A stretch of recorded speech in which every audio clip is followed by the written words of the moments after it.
Hello, welcome to the your host John Malone, and in this episode I brought on regular Eric Taylor and maybe Asparagus. Probably not, but anyway, our guest is from Los Angeles, California.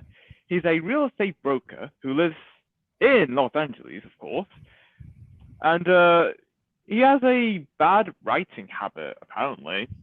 Well, I guess we'll have to find that out, because, ladies and gentlemen, I give you Robert Boog. Hey, Peter. Hello. So, So how's life? it's doing, everything's doing well. Today's my wife's birthday. So if you ever want to, sleep on the couch, just forget your wife's birthday. My tip, a life Oh hack. no, no! uh, see, Oh my gosh. how Uh, long do you have to sleep on the couch for? No, I'm just kidding. I'm just kidding. Uh, Everything is good now. I oh, what a brought her relief. some, yeah, bought her some flowers. Everything is good. Oh, okay, that's great. So, yeah, that's great. so doing anything nice tonight? Yes, we're going out to dinner with our two sons. So yeah, we'll have a good time. Oh, okay, that's nice. Yeah. So, cool, cool. Uh, tell me more about what you do. Um, well, I'm a licensed real estate broker. I've owned my own boutique business. Been selling real estate since 1978, believe it or not. Um, so I'm one of those guys who graduated from college. I attended school at UCLA, and after graduation, I took the real estate test before graduating, and then when I graduated, I just jumped into real estate. Hmm, okay, great. Okay. Yeah. Yeah, so I'm one of those guys. I bought my first house when I was like 21, my second house at 22, third house 23. It got like that. I'm one of these I didn't, to be honest, I probably took one day off during my first 3 years of real estate, and that was Christmas Day. Okay, okay. And Hmm. what recent real estate negotiations or business deals you have done recently? Oh, well, we do everything from vacant land to multi-million dollar mansions, really. But I'm located 20 20 minutes north, 24 minutes north of Los Angeles, to be honest. So I'm in. Have you ever heard of a TV show called The Santa Clarita Diet? Maybe, maybe. Yeah, Uh, it's with Drew Barrymore. But yeah, Oh, okay, it's that I live in the city of Santa Clarita. okay, that's cool. So, was doing real estate something you wanted to do from the very start, or have you thought about doing other jobs when you were younger? I when I was younger, I did not want to go into real estate. My parents were both real estate brokers, and I vowed I would not get into real estate because that's all they talked about all the time. And I hated it when, like at the dinner table, all they would talk about was real estate.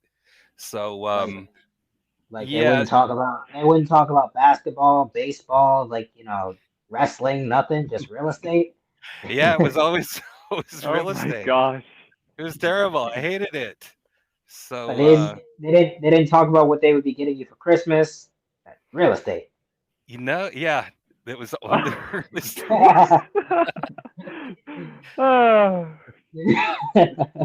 Ah, what? So So what's the word of yeah. the day? Real estate. That's all there is. No, it would be Um, like wait. that house up the street that was listed for, back then it was probably 45,000. Can you believe that? That they Ooh. have the audacity to ask that price or whatever. Oh, okay. Wow. Yeah, Cool. wow. Oh my, yeah, yeah. uh, so do you own any real estate outside of California, or do you predominantly concentrate real estate properties within where you live, surrounding? I only yeah, I own properties just here in Southern California. Although I have helped people to buy outside of the state of California. I once helped a man buy a property in Texas, So that was kind of fun. Okay, okay. And were there any people you helped out buying properties in other states of the U.S.? No, that was the only one. He was a millionaire, and so he could buy whatever he wanted, and so I just helped him. I just kind of had suggested something to him, and then he took me up on the suggestion. Like no questioning, just took you up on it. Yeah, it's kind of well, okay. So this man, his name was John, and before he was a multimillionaire, he was involved in a tragic car accident that left him paralyzed from the waist down. So he was Oh, in a wheelchair. And when I met him, he had not received his settlement. And I helped him to buy a house because he was really interested in fishing. And so what I did was I convinced the lender that he was a professional fisherman. And he was so impressed with how he always told me he liked the way I thought, or he would always say, I like the way you think. And okay, so I got him to buy that house, and then one day I called him, and then he said, wow, I just received my settlement. So I helped him to buy like 7 other houses. And then after that, I stopped by his house, and he was he had turned this one house into like a complete video gaming kind of man cave. So wow. yeah, he had like 8 computer monitors, and I think it was called I don't know if it was Minecraft or what, one of these things that you talk to other players, all over the world, and you buy credits, or I don't know, Uh, did that it kind have of a thing. pickaxe and was it block characters? I think so, yeah. Oh yeah, that must be Minecraft. Oh Yeah, yeah. so I said, dude, what happened to fishing? And he said, oh, it's so hard. I wake up and to just put on my clothes, and then I have to hook up my boat to my, he had a Suburban. Then I have to drive it to the lake, and I have to back it up, launch the boat, and then park and get back in the boat. And it's hard, being in a wheelchair. So I said, dude, you're a multimillionaire. Just imagine you wake up and you own your own lake. There's a flock of geese that land. You you just roll it down this deck to your boat, like a pontoon boat, that you have all your fishing stuff, and you just go out in your lake and you fish. That, I mean, couldn't you imagine doing something like that? And he said, well, find me a 40-acre lake, and I'll buy it. So I went to Google, and there were 2 40-acre lakes. One was in like Kansas, and the other was in Texas. And then he called me from Texas, and he said, I want you to help me buy this place. So he flew me out to Texas, and believe it or not, what was funny is like this flock of geese actually landed on the lake when we were sitting there. So he like looked up at me, and he had this big grin on his face, and so he bought that place. Oh, Okay. okay. And I think I'm gonna ask the most burning question that me and Joe May are clearly thinking. Oh boy. I- Is everything really bigger in Texas? It sure is, man. It's if you were to drive, I had some friends of mine who were driving from like San Antonio to Los Angeles, and they drove for 24 hours, and they were still in Texas. Can you believe that? I mean, that is Wow. such a No, big state. It just is kind of mind blowing. But yeah, it's wild. yeah, it's huge. Wow. Incredible. Gigantic. Oh yeah. Yeah. So I like how you said, "Oh boy," like this was gonna be. Yeah, you're like, "Oh boy." yes. Oh man, it's a classic. Yeah. So, what's your favorite season? My favorite season, Oh yeah. I would say autumn, or the fall. Here in Los Angeles, it's pretty warm most of the time, and it heats up just a little bit in October, and so it's kind of like a fun month to take off if you can. Um, so everywhere you go, every other place is a little bit cooler and nicer and stuff. So that's why my favorite season is like in the fall. Okay, nice, nice. So, Yeah. what is your favorite food? Sushi, Oh, okay, yeah, interesting definitely. choice. Oh yeah, sushi's great. So, S- what was the most beautiful place you've ever been to? Hawaii. Okay. I don't. Yeah, I went to Hawaii with. If you go there at Christmas, the weather is gorgeous, and you they say Mele Kalikimaka for Christmas. Merry Christmas. And Santa actually arrives on a surfboard. It's kind of cool if you go there around Christmas, and you do the touristy kind of things.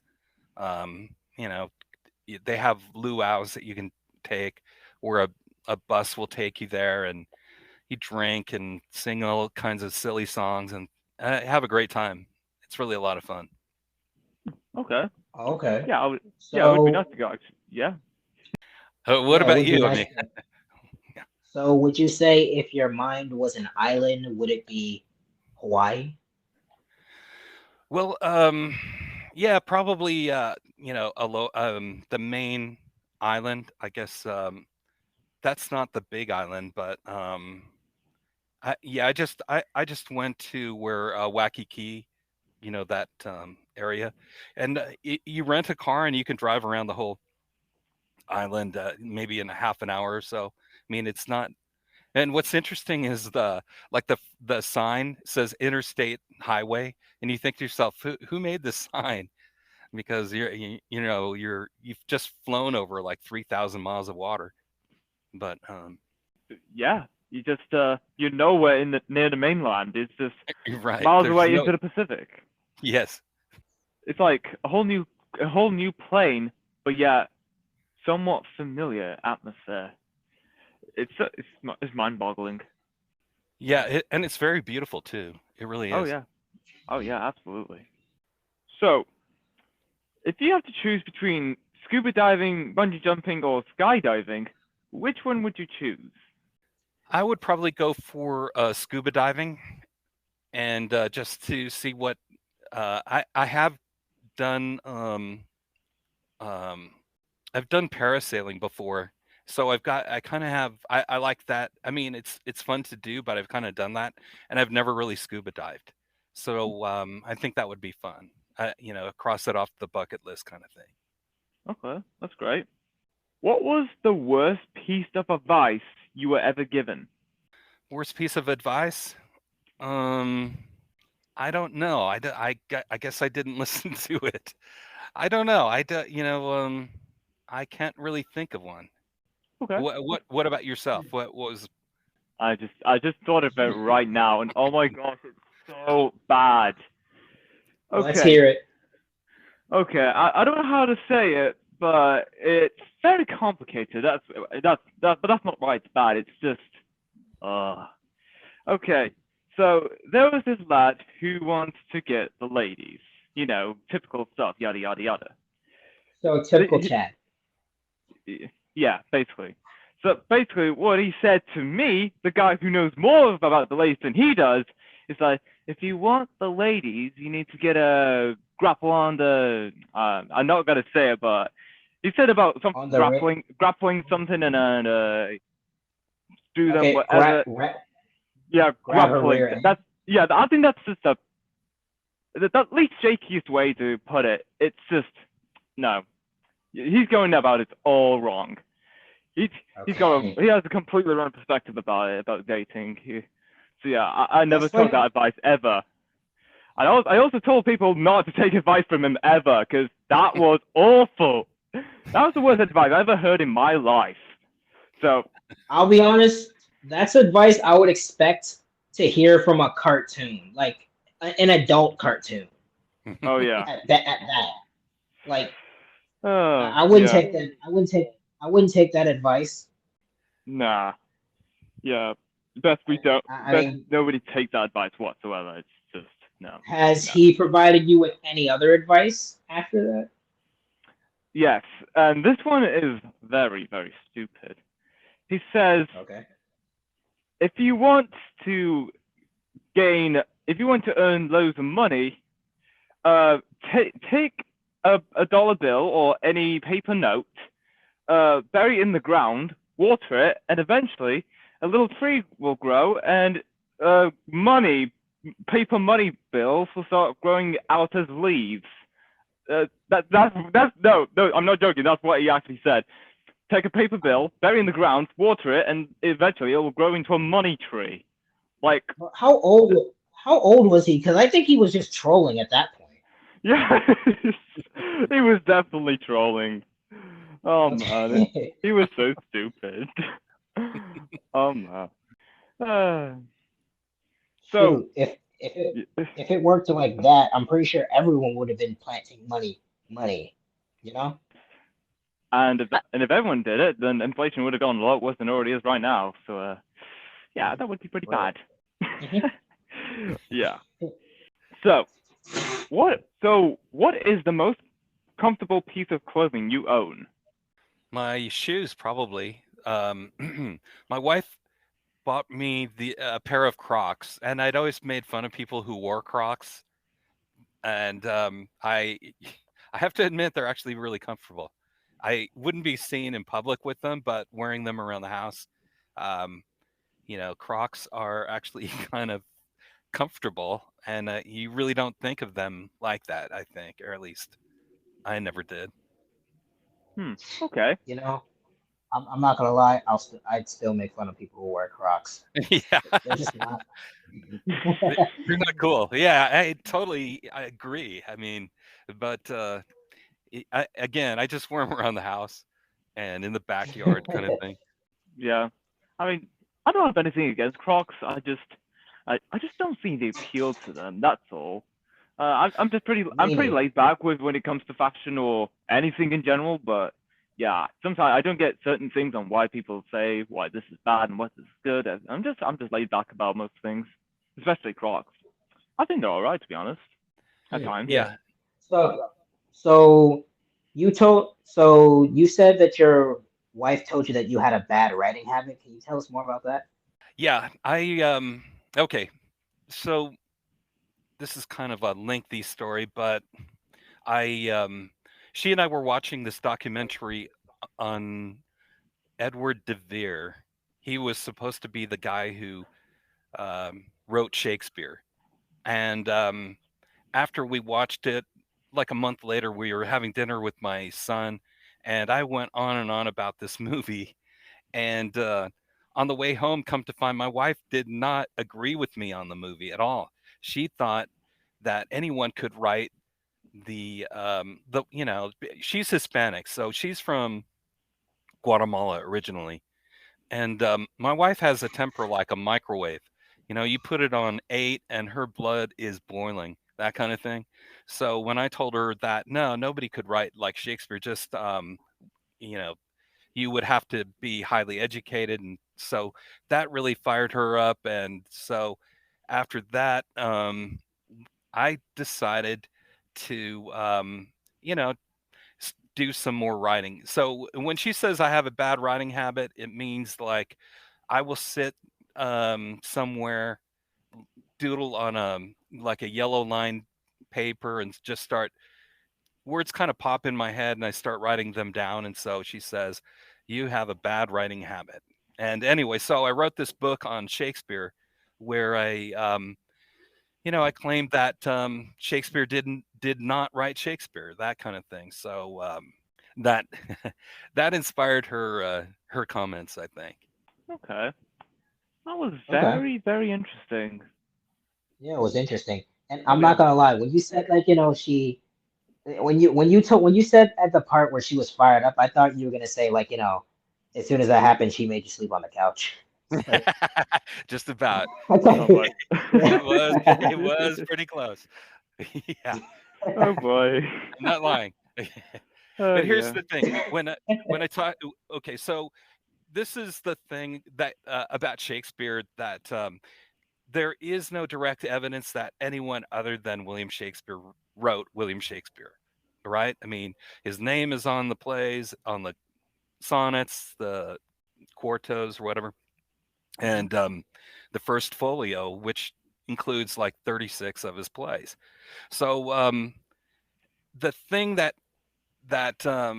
I guess I'm one of those people that when I haven't something bothers me in my head, I'm like a dog with a bone that I keep chewing it, kind of thing. So the thing that didn't make sense to me was really, why would anybody at that time really want to put their name on the plays? Like, why would you want to be known for writing these plays? To me, that didn't really make sense. And that's why I didn't think that he really wrote them. You want me to continue? Or Yes, go ahead. Okay. We have All right. all the time in the world. Okay, so here's the Yeah. thing. You remember there was a King Henry VIII? He had several wives and a couple of marriages that he annulled, and then he beheaded a couple of wives. Remember that? King Henry VIII, he really wanted a male heir. And okay, so the male heir, his name was King Edward VI, and he died when he was like 15 years old, and then came Queen Mary Tudor. They called her Bloody Mary, and then after her was Queen Elizabeth, and that was Queen Elizabeth I. She reigned England for like 44 years. She was the daughter of King Henry VIII. So back then, if according to there was an edict of 1350 where a ruler could be like a serial killer. They could just say that they could say any person was guilty of high treason, and there was really nothing that the person could do. I mean, if you made fun of a ruler, that was high treason. If you called the ruler a tyrant, high treason. If you imagined the death of a ruler, that was high treason. So just imagine, that this, and we know that Queen Elizabeth I beheaded her own cousin. That was Mary, Queen of Scots. So if Queen Elizabeth I, so Queen Elizabeth I actually saw a play of Shakespeare's. It was called Richard II.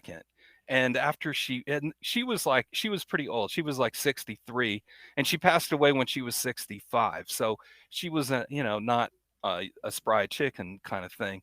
But so after she watched that play, the which was performed by the Lord Chamberlain's Players, and we know that Shakespeare was a member of the Lord Chamberlain's Players, and he allegedly wrote plays for them. But okay, so the man who paid for the performance was a guy by the name of Sir Jelly Mycroft or something like that, Myrick. Okay, so after watching this play, what do you think Queen Elizabeth I did? She had Sir Jelly Myrick hung, quartered, that kind of thing. Remember how Shakespeare wrote these two long poems to Henry Wriothesley? He was, supposedly his patron. Henry Wriothesley was sent to the Tower of London. Another guy was beheaded. So you think to yourself, would you really write plays? Would you really want to put your name on a play like Hamlet, where the prince kills the king, or Cleopatra, where the queen kills herself, or you could go on and on, but these things, to me, that just didn't make sense. It makes more sense if for me, and I had money, I would pay some other dude to put his name on it, and I would write the play and just say that this guy wrote it. I mean, does that make sense to you at all? Yeah. I kind of get what you're getting at. Yeah. So here's the thing: there is no direct evidence that Shakespeare wrote. I mean, all the direct evidence is that William Shakespeare wrote all these plays and poems and sonnets and stuff, right? So how do we find out or figure out that someone else really wrote it? You would have to use what we call circumstantial evidence, which is like an inference.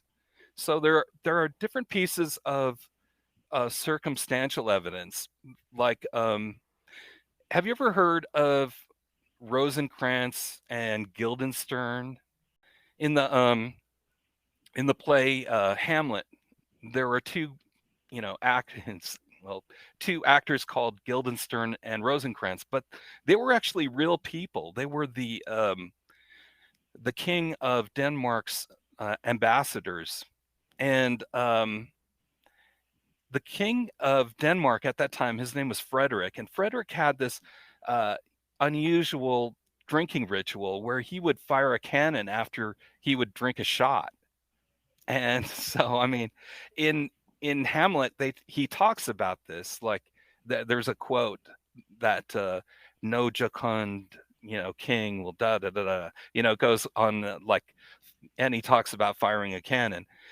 And so the question is, how would William Shakespeare know about this king of Denmark and his bizarre drinking ritual, as well as the names Guildenstern and Rosencrantz of these, two ambassadors, which they play as ambassadors in this in the play Hamlet.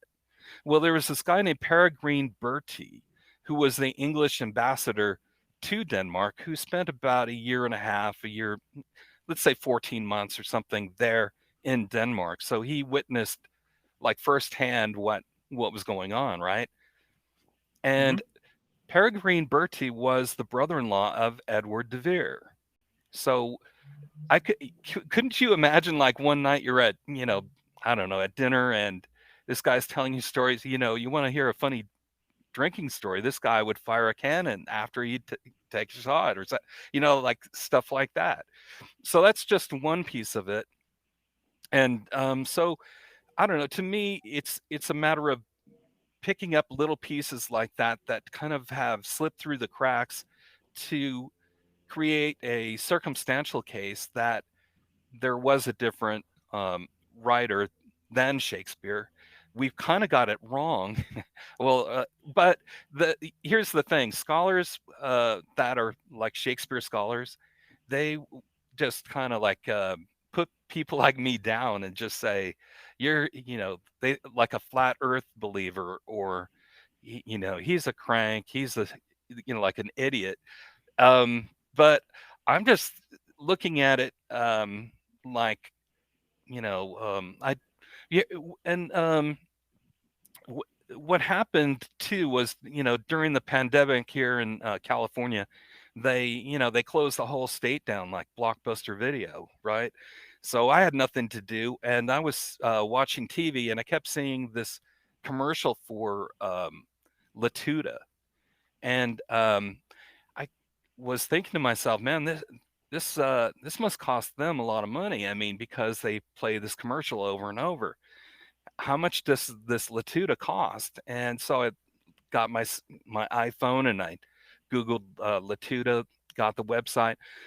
So Latuda is a drug that treats bipolar disorder and its symptoms. Now, bipolar disorder used to be called manic depression. And later that same day, I was kind of doom scrolling on Twitter, and there was this famous actor, Shakespearean actor, Sir Patrick Stewart, and he was reading a sonnet a day. And the sonnet that I listened to, he was talking about, depressed, being depressed, despair, death, and these are all symptoms of bipolar disorder. Since I had just read the symptoms and read what bipolar disorder was about, and so I kind of made this joke. It sounded like old Shaky might have needed some Latuda, right? I mean, and then I realized, wait, what if that were true? What if the bipolar disorder might be a way to circumstantially prove that Edward de Vere, this 17th Earl of Oxford, was really behind the Shakespeare canon. Does that make sense at all? Mm-hmm. Yeah. So that's what. So I wrote this book. It's called Shakey's Madness. Does a mental disorder reveal the real William Shakespeare? So it's not. It's not. I don't know. Not that long. I kind of do it in a conversational tone. So, but I did. But okay, so I started writing this thing, and then I got to about 50 pages, and then I thought, what if I'm totally, crazy myself? What if I'm wrong? Shouldn't I bring this to a psychiatrist or someone like who really knows about bipolar disorder? Because I would get the the pushback that I would get would be like, how can you diagnose somebody with bipolar disorder who passed away over 400 years ago? So this guy Edward de Vere died in 1604, and that's been the biggest obstacle to his authorship, is that these Shakespeare scholars will claim that half the plays were written after 1604. So how could a dead guy write these plays? And so I looked into things a little bit more, and made the discovery that Edward de Vere's Edward de Vere's father died when he was 12, and then he was sent to live with Queen Elizabeth. He lived at her right-hand man's house, this mansion. It was called Cecil House. And Cecil House contained the world's finest library back then.